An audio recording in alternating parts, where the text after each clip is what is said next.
because which I'm I'll, quite intrigued I'll, about. I'll I'll tell Right? you a bit about myself, if that's okay as well. 100%, Okay, absolutely. So, right. Gary, we're Okay. live. Gary Katzen, welcome to Coffee and Thank you very Conversations much. with Champions.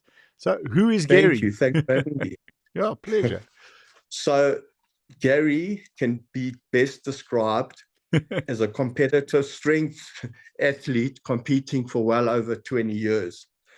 I Sure. currently compete in strict arm curl in both the open and masters division in the 100 kilogram weight class in masters 5, which is ages 60 to 64 years of age. I've competed in 4 different sporting disciplines over the years, with me starting in bodybuilding under the Right. IFBB Federation. And then from there, I decided to test myself and I went into powerlifting under the IPF. And I specialized only in bench press in both the equipped and the raw. From powerlifting, I started the South African Strict Arm Curl Federation, whereby we do strict arm curl and freestanding curl. And that's the third sport. And then lastly, I started arm wrestling, which goes hand in hand with strict arm curl. I've been competing in arm wrestling for just under 2 years, and that's under the SAF banner and AASA.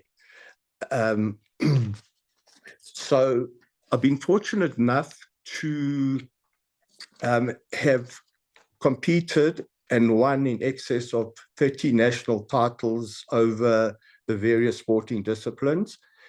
And if I can give you my best accomplishments up to date, Please. I would have to say it would be winning the Commonwealth Bench Press Champs in 2009 in India, and then winning the World Strict Arm Curl Championships, and that was held in Virginia Beach in 2018 under the 100% raw banner. From there, I competed and was fortunate enough to win 3 Arnold Classic Africa Strict Arm Curl and team events, which was 2016, 2017, and 2023. I was lucky enough to compete in the World Bench Press Champs representing South Africa in 2006 in Miami and in 2012 in Denmark. I've also been fortunate enough to win national colors, to achieve national colors and provincial colors.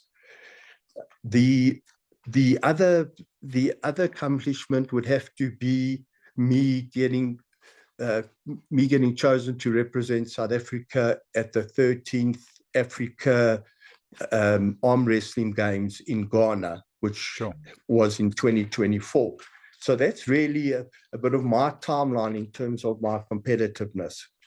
That's a lot of competition. What I wanted to ask you first about the strength sport, but I want to ask you, when did you start in bodybuilding? Okay, that's a good question. So when I finished my military service, that was in the early 80s, I joined a gym. I used to live in Hillbrow, and I joined a gym called Sambuza. Yep, and the that legendary. was the in-place. Yeah, you remember? I do. Yeah.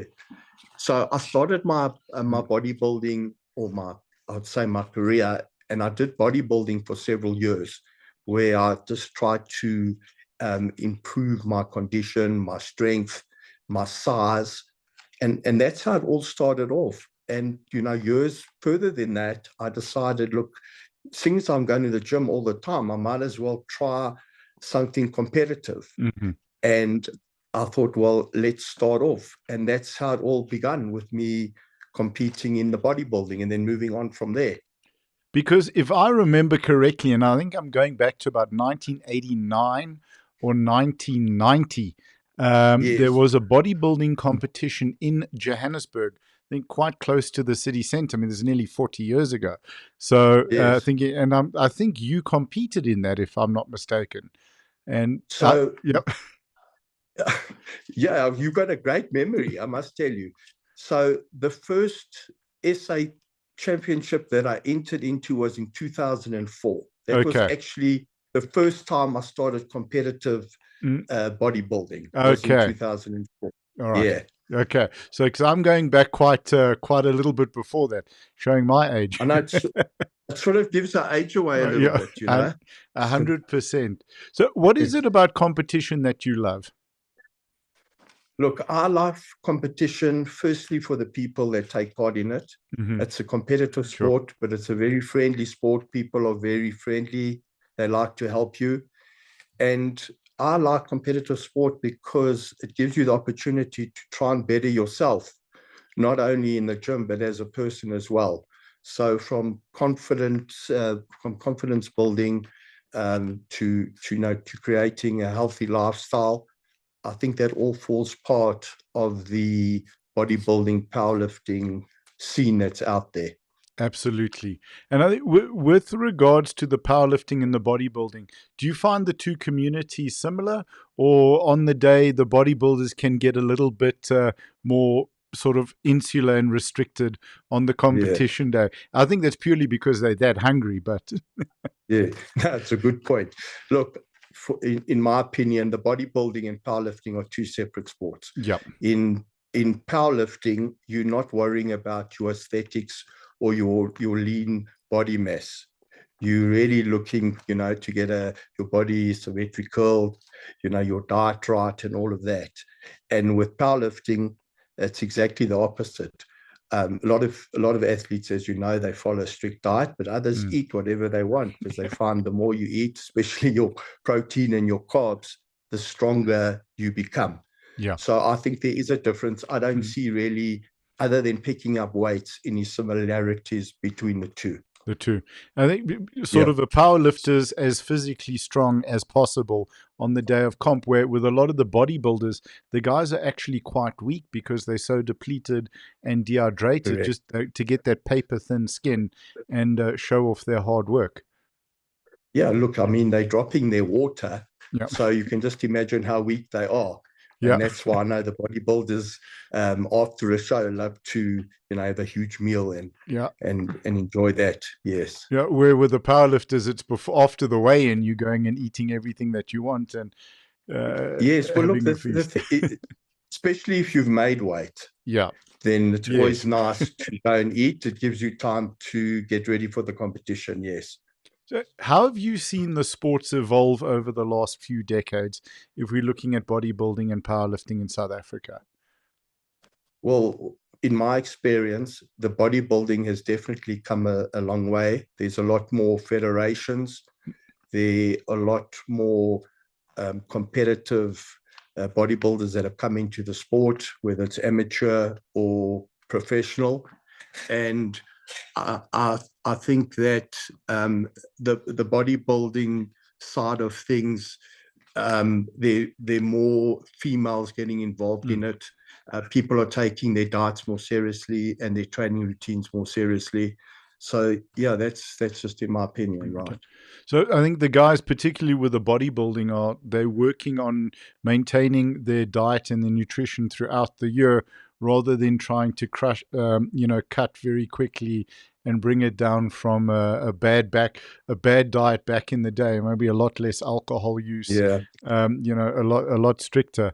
And for you with powerlifting, have you seen the sport evolve quite a lot in the last couple of decades?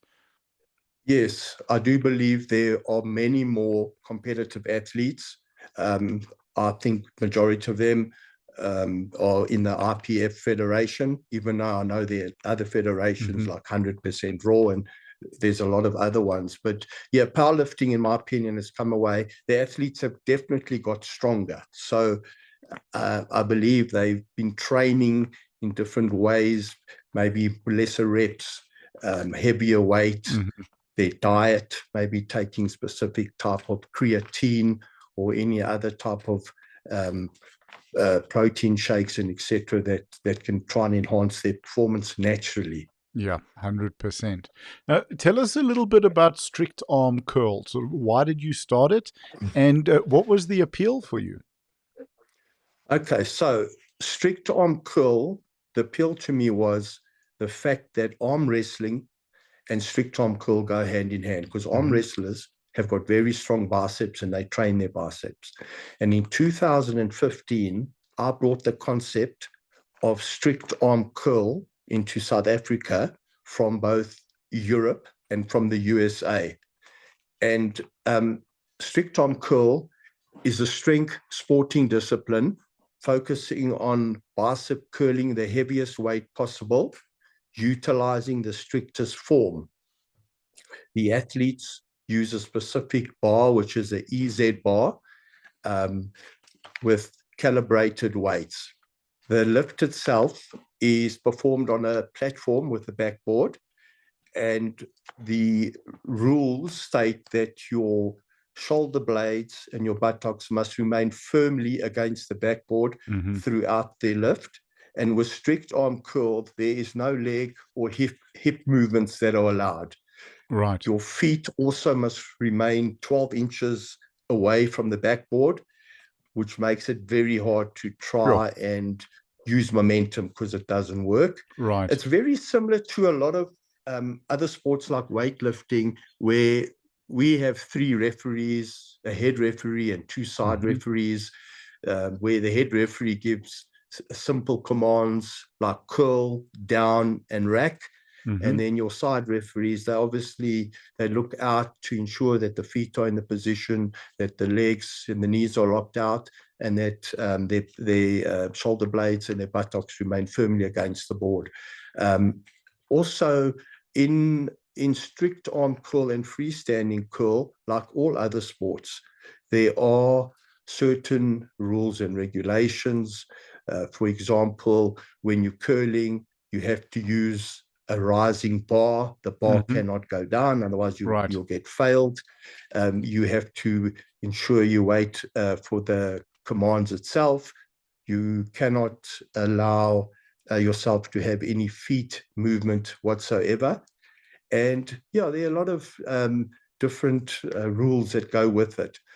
The strict arm curl is open to both male and female athletes, starting from ages 10, believe it or not. Oh, wow. Upwards. Okay.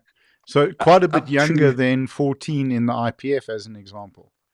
Yes, because this is for us, this is becoming a family sport as well. Yeah, that's phenomenal. Yeah. So we go all the way from ages 10 all the way to 80 plus. And the 80 plus is obviously a master lifter. So yes, and I think our oldest competitor is close on 80, which is unbelievable. That's very cool. Yeah. And then we've also started a disabled category, which we're trying to work on just to get it out there. We believe that a lot of the guys that are disabled can still use their biceps by curling from the wheelchair where they would get strapped in. In fact, in 2016 and 2017, we have one of the best arm wrestlers in South Africa, Lee Smith, who actually entered the Arnolds in the disabled, and he won the event. So he did very well with that. To go hand in hand with strict arm curl, recently we introduced freestanding curl. The other name for freestanding curl is actually a cheat curl. So we thought this would be a good idea, because most guys in the gym, they always like to show off their strength. And not everybody focuses on curling strictly. So it's very similar, except it allows the usage of your hips and your back for momentum to lift the weight, to lift the weight up. Right. It's more a dynamic and explosive style of events. So that's really with strict arm curl, just the basics of it. I thought also maybe it's worth mentioning that a lot of people don't know about strict arm curl and freestanding curl, even though we have over 1,500 members nationally. The sport is starting to grow.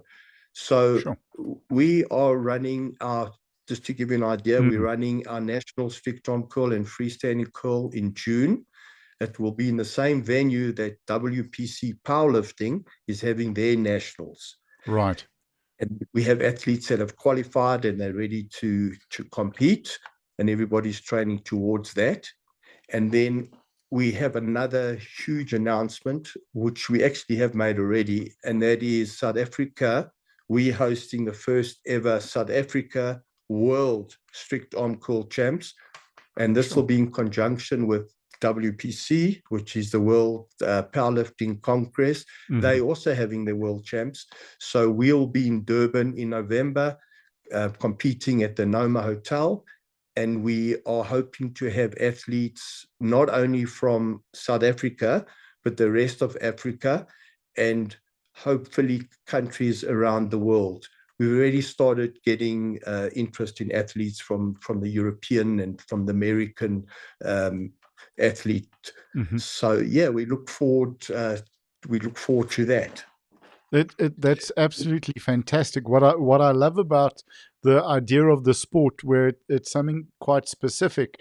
For example, with bench press in powerlifting, where you have athletes maybe with injuries, not necessarily disabled, but with injuries where they can't compete. And when you have the opportunity to compete, it's something that can keep you in the gym and push you to the gym and the healthier lifestyle a lot longer than not having something to do. I think when you have a competition coming up, it's much tougher to stay on the couch when you're tired. So it's absolutely awesome to hear. One of the things I also wanted to ask you before we chat about the upcoming comps, when you have athletes coming to a powerlifting competition or a bench press comp for the first time, because you say to someone, what do you bench? And they say, okay, 150, but it's halfway down and it's a press. There's no hold. There's no commands. Yeah. You're seeing guys getting quite a shock sometimes with the strict arm curl, with the rules that they're lifting a lot less. So that's an excellent point you brought up. And it actually brings up my first ever powerlifting competition in 2005. Right. Where I entered a competition. I thought I was absolutely strong. I thought I was invincible. And instead of opening on a number that was achievable, I opened on a much higher number. And I bombed all 3 lifts. And I went home. I was very upset with myself. And I vowed to myself, never again. I'm going to ensure that when there's competition, that I can at least get my first, maybe my second attempt in before I try anything special, whether that's beating my previous score or sort of, getting a South African record. Sure, absolutely. I think anyone who's competed knows that. How are you? Oh, sorry, go ahead. Sorry, I wanted to finish up on that. Please. So I also, because I know you love powerlifting, you're a powerlifter yourself. So before I went to the World Champs, sorry, I beg your pardon. After I went to the World Champs in 2006, I came back and we did the interprovincial competition for bench press. And I had an unfortunate freak accident, and I fractured my bicep, where it literally broke in half, wearing, sorry to say, but it was an Ingel bench press shirt. And that actually put me out for quite a long period of time. However, through the injury and through the dedication, I came back and I competed in the nationals the same year. Wow. So I just thought I'd share that with you, phenomenal. because I only know one other athlete from the UK that also broke his left arm, also in an Ingel shirt. So, while I'm talking about it, I think everybody knows the risks of wearing equipped bench suits and squat suits and so on. But that was something that did happen to me, and I experienced it. And I think also back then as well, where the equipment wasn't sort of at the level where it is now, the sizing, the different shirt options, it really was it was a challenging sport to be involved in, where there was always that injury risk. So I'm very glad to hear that you were able to come back within the year. That's phenomenal. How are you guys growing the strict arm curl, the sport? Okay, so we're growing it by doing social media outreach platforms, as well as mentorship programs, and we are introducing athlete sponsorship opportunities. We also are looking at the youth development initiatives, and we wanted sort of an inclusive sport to get everybody involved in it. So we believe with the right type of marketing, especially on a social platform point of view, like yourself, thank you very much for giving us the opportunity. An More and absolute more pleasure. people, and we find more and more people are actually joining our different groups that that we have. So right. I think with with visiting schools, the youth, universities, maybe running certain competitions there specifically for them, I think that all it all assists in getting your name out there.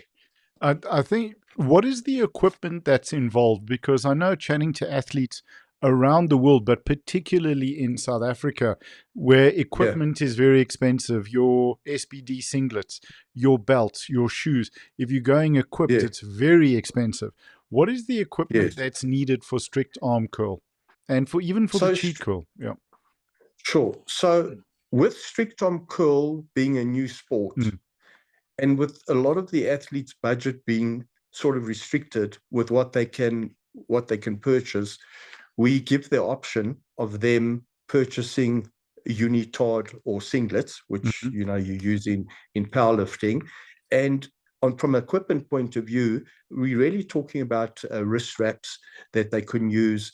There's no other real equipment, because they are really wearing a t-shirt, as long as the t-shirt sleeves remain above the elbow. As with socks, you don't want them to sort of hide the position of their legs when they're locking out.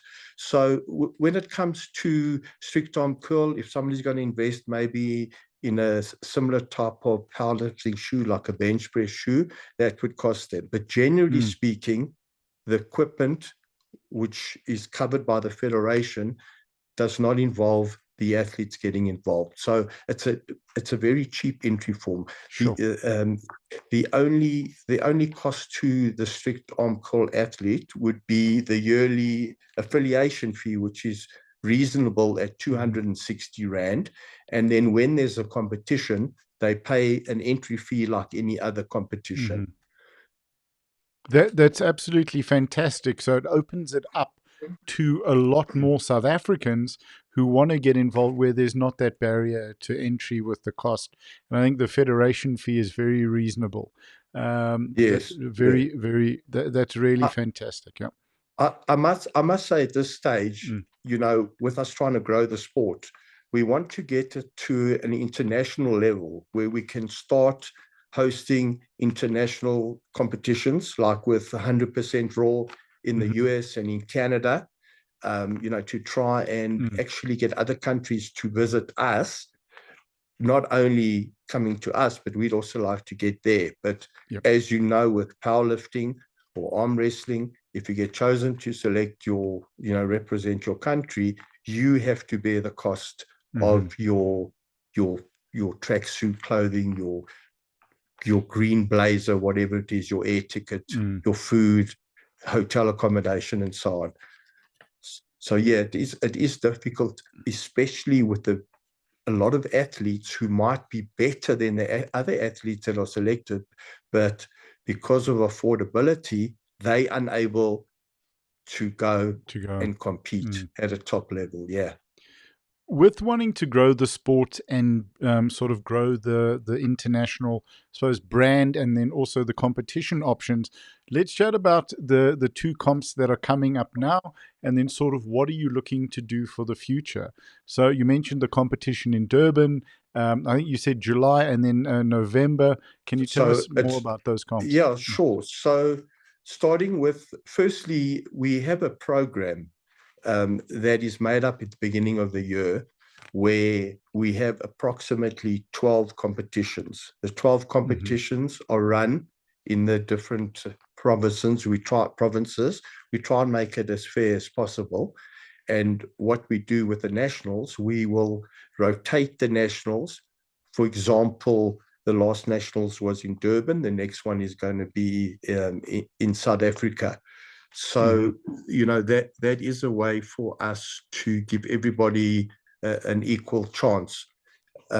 Because again, if you have athletes traveling from Cape Town or Durban, it becomes a huge expense for them to fly over or to drive over. That's why I think we're making it fair by moving things around. So getting back to the various competitions with 12 competitions set up, most of them have already come and gone. And we actually decided, just to assist the athletes, especially that it's a new sport, even though it's 9 years, nearly 10 years old, that we would offer an online submission qualification, whereby videos, there was a certain set of criteria that needed to be followed on video, and we checked the video, we checked the weights, and there are probably about 10 athletes that were unable to come to the competitions when they were, and they submitted their videos, and they are actually now confirmed in the actual competitions itself. So after the nationals, we are obviously going to plan on the world champs, the first ever South African world strict arm curl and freestanding curl championships. That will be at the Noma Hotel in November later this year. And we're hoping that we get a variety of other athletes that come, to try and grow the sport. After that, we are going to be looking at hopefully getting through together with Wayne Price, who is the president of IFBB, hosting another Arnold Classic in South Africa. I think that would be great, if that would come in. And then a yearly Sunfest multi-sports and arts festival that they had last year and this year, actually. I think that's a way forward for us to try and grow the sport. Sure. Fantastic. I wanted to ask you just quickly as well about the referees. How does one become a referee? Do you have to have a certain amount of time in the sport? Do you have enough? I know with IPF and SAPF, the guys are always struggling to have enough refs at competition. Yeah. So what we did, we created an exam for referees based on all the rules and regulations of strict arm curl, and whoever did the exam and passed with 98% or higher became a referee, together with the practical of it. When they came over, we went over the disciplines, what to expect, what to do, what to pass on, and what to fail on. So currently we have about 12 qualified referees that are at the various competitions. So we never have a shortage of referees, and more athletes are welcome to apply for it. And it's always nice to have new people coming in the sport.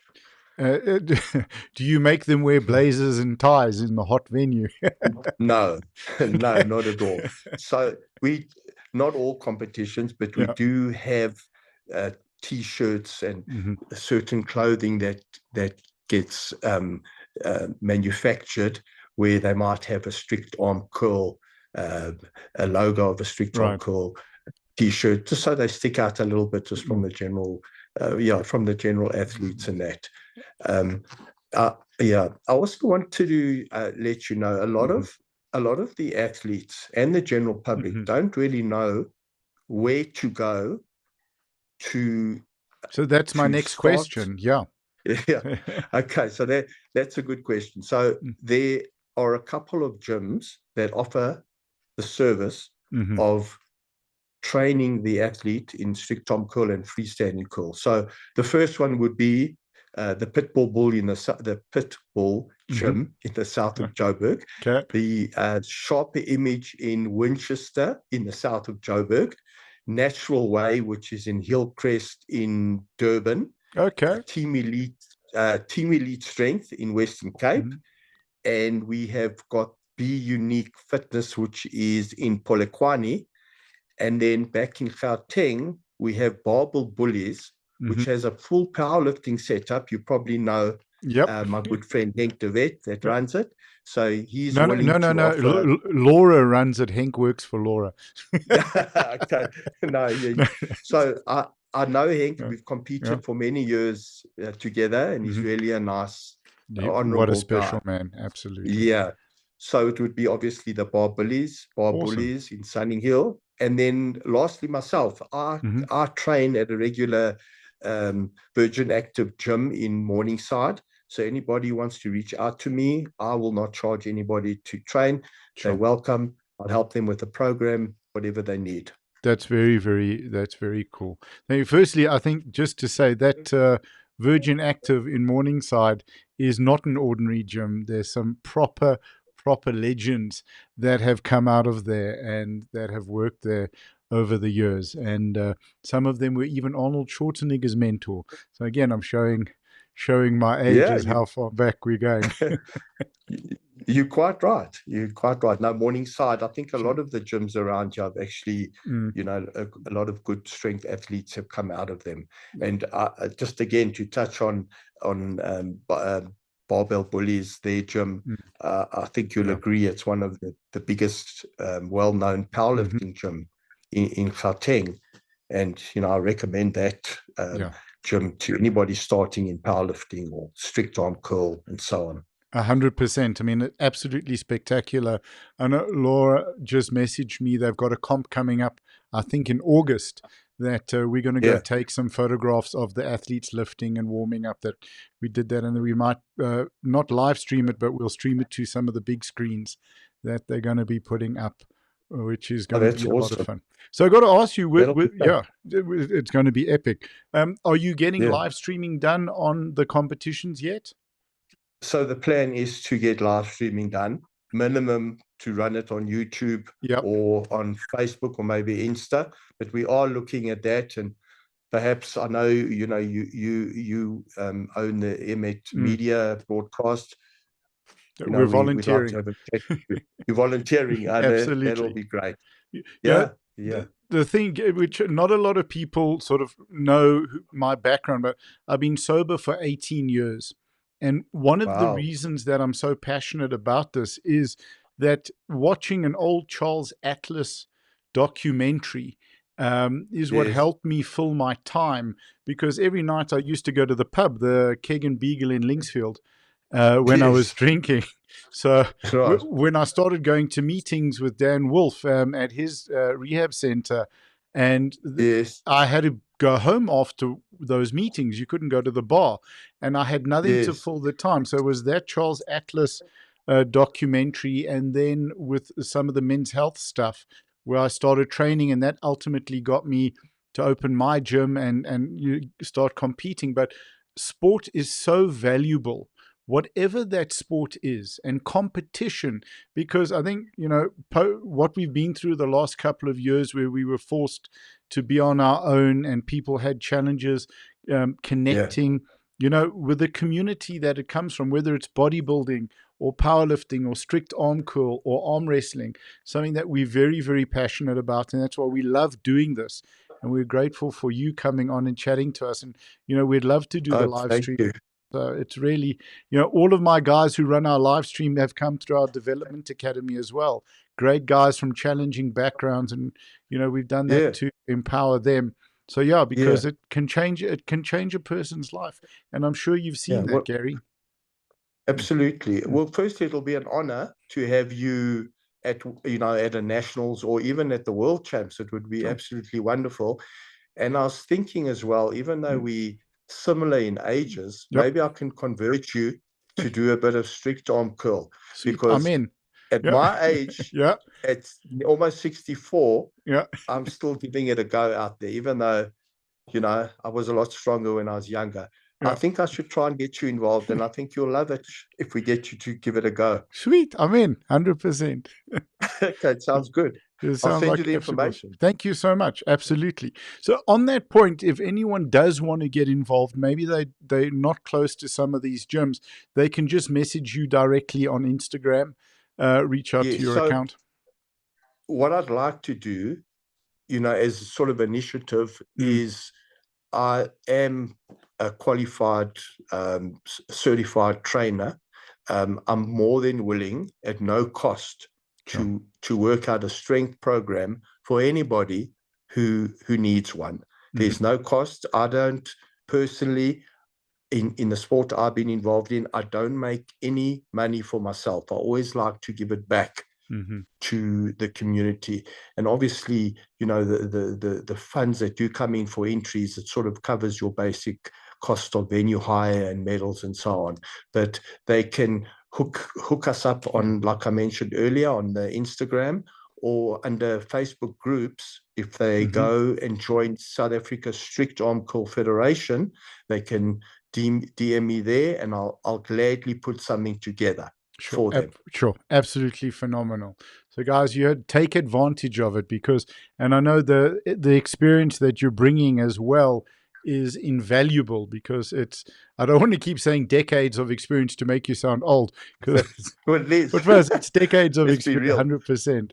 Yeah. Absolutely. Yeah. Can we touch a little bit on, oh, sorry, go ahead. Yeah, no, carry on. Now, I was going to Okay. say, I think I don't want to use myself as a living example, but, I have friends, a lot of friends my age, slightly younger and slightly older, who basically are couch potatoes. They Yeah. just don't get themselves in the gym. They're happy with their lifestyle, they're happy with their diet, which is fine. Everybody's entitled to do what they do. But, I think the sport, especially for all age groups, but when we talk about master lifters and that, it's really good for their overall health. Just to live a nice, healthy lifestyle and cut out all the unnecessary bad type of foods and drinks that one has. So much so. It's physical health, it's emotional health, and it's mental health. Because to be part of a community, and then you start to get involved in the sport. Like I started powerlifting with Rodney Yeah. Anthony because I actually wanted to learn Olympic lifting, but he said, "Sorry, Yes. you're too old." So, So, yeah. so I'm glad you mentioned. So, Mm, just so you know, mm. believe it or not, Rodney was my coach. Okay. Rodney was the one who helped me with the bench press and to achieve what I've achieved. So Sure. he takes a lot of the credit, Mr. Rodney Anthony. He's The really coach. a good guy. Yeah. The coach. The Yeah, coach. that's Yeah. him. 100%. Yeah. And I think Henk started there as well, and Laura, so many of us started with him. So when I started the powerlifting, specifically the bench press, Rodney had a gym. They used to call it the Dungeon. It Right. was a gym in Morningside that really was like under a building, but that didn't deter anybody. It wasn't about the look of the gym or the equipment not being the latest. It was just proper old school weights, your dumbbells and your barbells and that. And that's how we trained. And that's Sure. how I got going in the sport. That's absolutely fantastic. And I think it's the way that it should be. You need a little bit of a basement experience every now and then so you can stay focused. I agree with you. Definitely. So tell us a little bit about the arm wrestling and then obviously the similarities between the two sports. Okay, well, firstly, in my opinion, the similarities are you are using your biceps in both strict arm curl, freestanding curl, and as arm wrestlers. The majority of their strength comes from their biceps, their forearms, and their hand control. So I think there's a good synergy between the two. I started my arm wrestling by a friend of mine who at the time was president of the arm wrestling, Francois, and he actually taught me all the techniques, and he really helped me on my way to become, a competitive arm wrestler. And just for the record, I believe that I'm the oldest competitive arm wrestler in the country, even though at the moment I'm focusing just on building the strict arm curl and freestanding curl disciplines. Okay. Sure, absolutely phenomenal. I think it's interesting because powerlifting, it's you versus the weight. The arm curl is you versus the weight. But when you bring in another human being, what is that like? Okay, so that's a different kettle of fish, Mm. because when it's you and the weights, it's only you and the weights. Yep. You're obviously competing against another competitor, but you're using the weights yourself. With arm wrestling, you're now gripping up with somebody who has got the same strength or even much stronger than you, more experienced, Mm. especially on the technique side. And you can never stop learning, like in any sport, especially with the arm wrestling. You might find the smallest of arm wrestlers. You'd think that based on their size, if you arm wrestle them as a bodybuilder, that they'll be a pushover. It's Mm-hmm. actually quite the opposite. Mm. I was actually amazed to see how strong the arm wrestlers are, and also the younger arm wrestlers. From what I've seen, the Mm-hmm. 14, 15-year Sure. olds, they are really, really so strong, and they're hungry to learn, and they're very dedicated. Yeah. And I think that's when you talk about any youth in any sport, that's always a wonderful thing. You want to see that sport grow. You want to see these youngsters coming in, and so it's something that's quite intriguing to watch. So I'm looking forward to seeing as well some of the arm wrestling competitions that are happening, because it's my knowledge of arm wrestling would be from the Stallone movie Over the Top back in the day. Yeah. I So think I think all arm wrestlers have watched that that, with Sylvester Stallone. Yeah, yeah, absolutely. many No, that many was a times. fantastic. Yeah, Fantastic movie, absolutely. absolutely, Yeah, for sure. no, Hey, yeah. if we can ask you in sort of your personal life, what has sport given you? What is the continued training and seeking to improve and new competition given you in your life? Okay, well, let me just go back to my early Mm. childhood, growing up as a teenager. I was inspired by looking at South African sportsmen, South Mm-hmm. African rugby players, South African strongmen, international strongmen in that arena. And, I always dreamed of becoming like them. Wasn't sure of the sport yet, Mm-hmm. but said to myself, if I dedicate myself into a specific sport, and believe in myself, that eventually I will get just the same as them, maybe even better at certain sports. So that was my motivation in, growing up, in terms of where I am today. I Mm-hmm. think it all had a play in it. So I think on that point, if someone is a couch potato in their 50s, their 60s, their 40s, Yes, can they still yes. get involved in the sport? Is it too late? Can they start?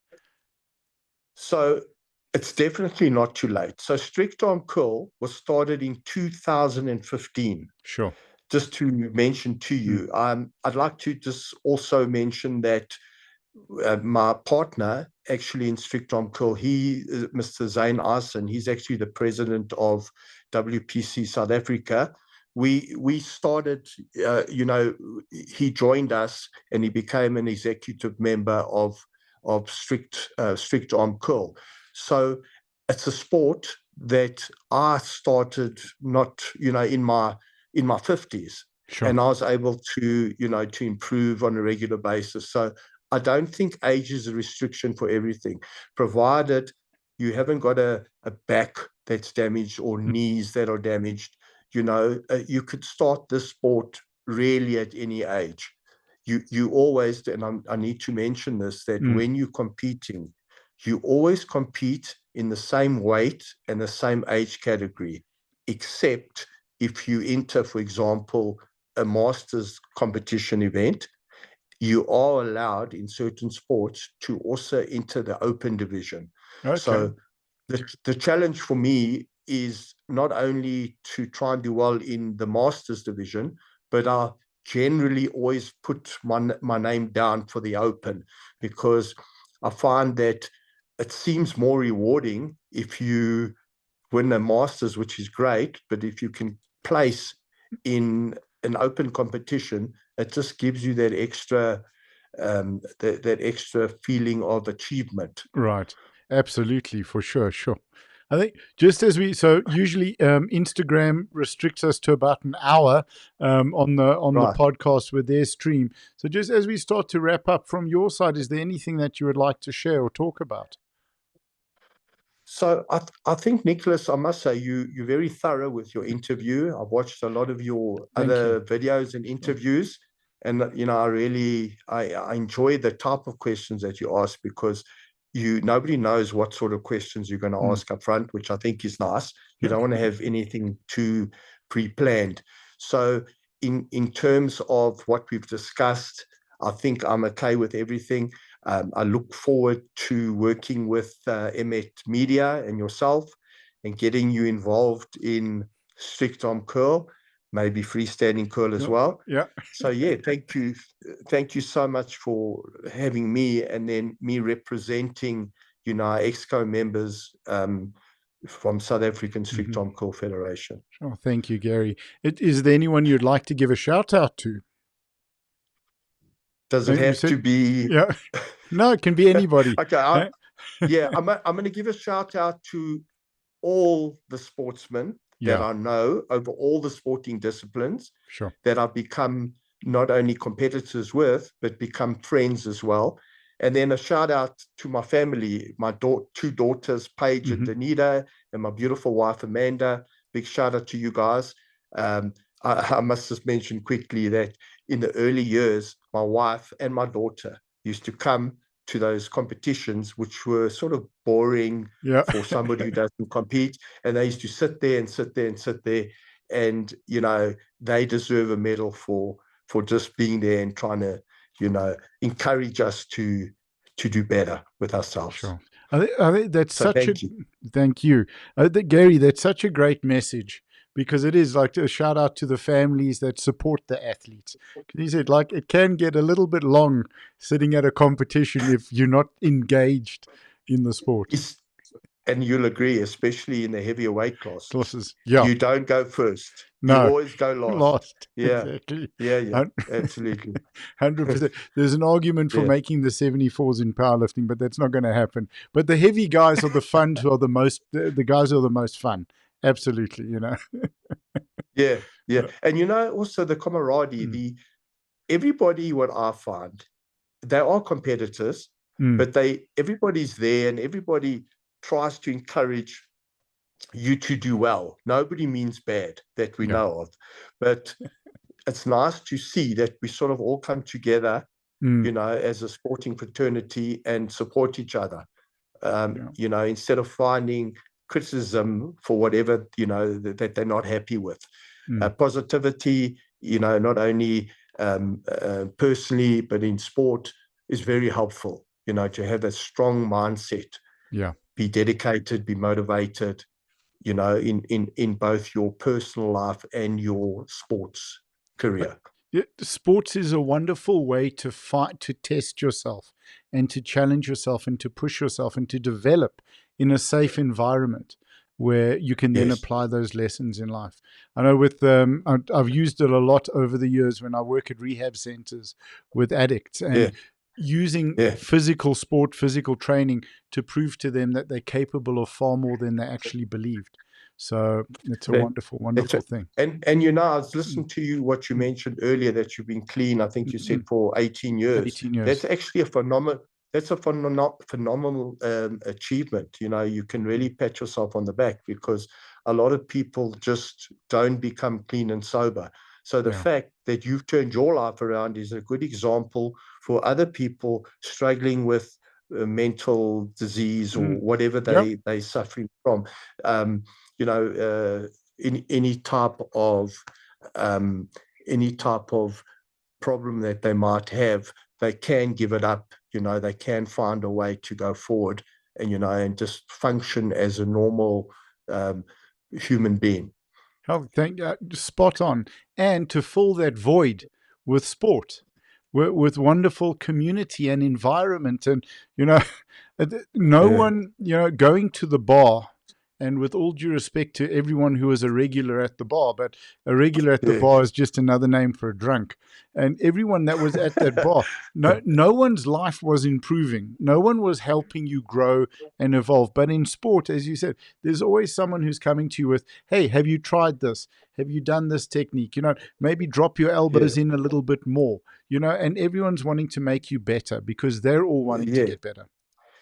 I think like with anything, especially in sport, if you really want to get to a top level in whatever sport you do, you cannot really be living a life of, alcoholism or drugging or whatever. You will just go on very, very slowly. It's when you make that commitment to try and live a healthy lifestyle, and keep yourself nice and clean and tidy, that you will really enjoy what you do and you'll achieve more. You'll find that you're actually achieving and actually destroying your life. 100%. Absolutely. I think that's a great message to wrap up on. So if there's nothing else you'd like to add, I'm going to end the podcast and then I'll chat to you off air. I appreciate it. Thanks so much for having us. Much appreciated. Absolutely. Thank you, everybody. Wonderful. Awesome. Take care. Thank you. Chat to you now, Gary. Bye-bye. Bye. Okay, thank you.